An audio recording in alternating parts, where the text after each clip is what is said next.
For years, the world of AI has been all about one thing, a really simple idea.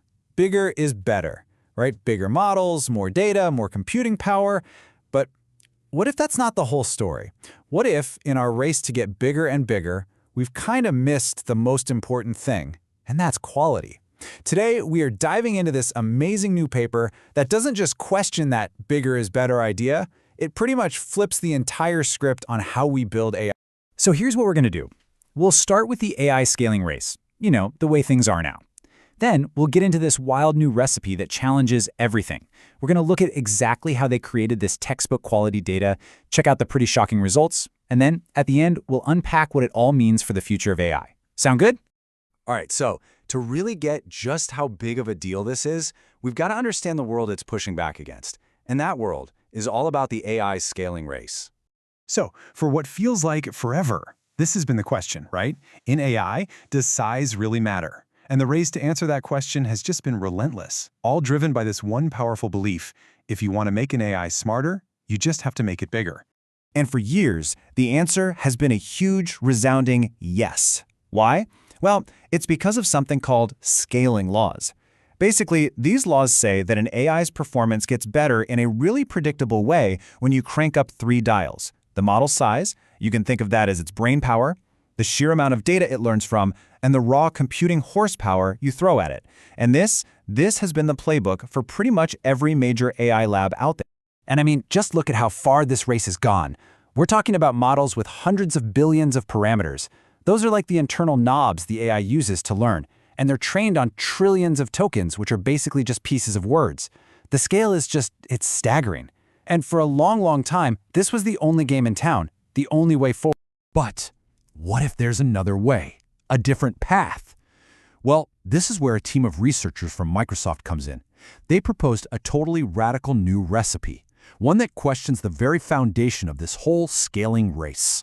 So here's their core idea, and it's a big one. They're saying, hey, forget just shoveling in more data. What if improving the quality of the data was so powerful that it could let a much, much smaller model go toe-to-toe with the giants? And listen, we're not just talking about a little boost here. We're talking about fundamentally changing the rules of the game.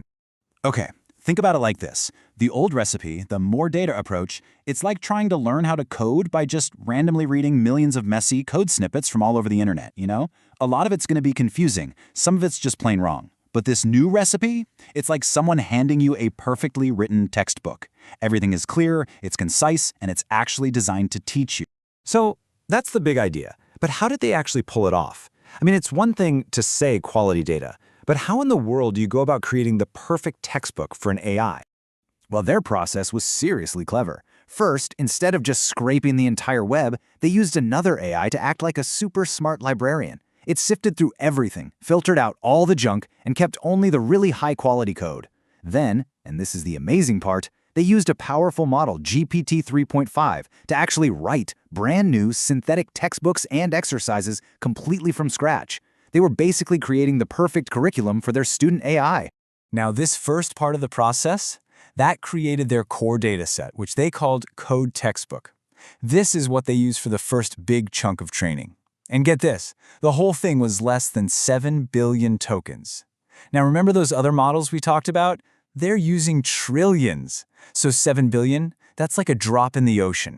And then came the secret sauce, a tiny little data set called Code Exercises. We're talking an incredibly small collection of practice problems.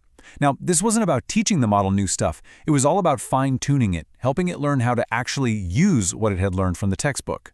And as it turns out, this step was absolutely crucial. Which of course brings us to the moment of truth, right? You've got this small model, it's been trained on a tiny, super high quality data set. How on earth is it going to stack up against the Goliaths of the industry? All right, first, let's just remember who Goliath is in this story. A model like GPT 3.5.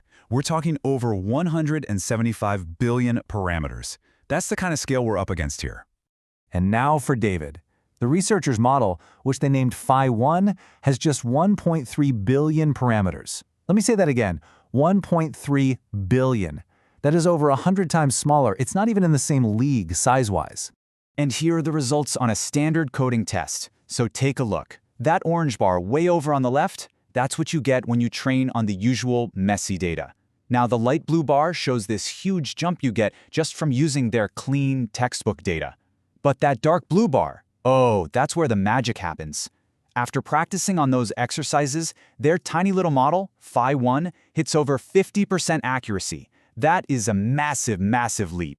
So let's just be crystal clear about what this means. A model that is a tiny fraction of the size, trained for a tiny fraction of the time, just achieved state-of-the-art performance. It beat out models that are 10 times bigger than it is. I mean, it's just a stunning validation of their whole idea. And it wasn't just about the model's brain power, right? It was about its diet.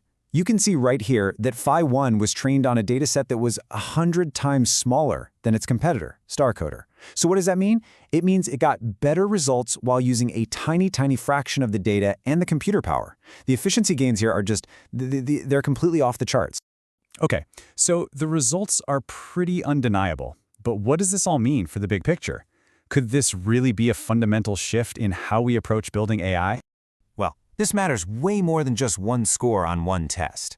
I mean, think about it. This could lead to incredibly powerful AI with a much, much smaller environmental footprint. It could put these cutting-edge tools into the hands of smaller companies, the ones that can't afford giant supercomputers.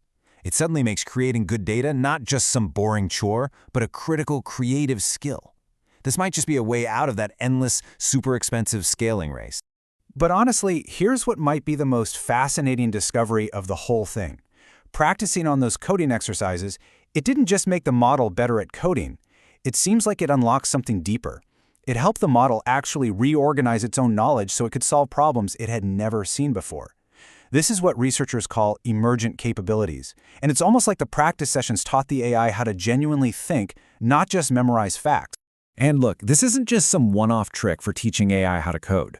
There's a related paper from some of the same folks called Tiny Stories, and they used a really similar approach. They generated a bunch of super simple, high-quality kid stories, and they used that to teach a tiny model to produce amazingly coherent English. This really suggests that quality over quantity could be a universal principle for training all kinds of AI.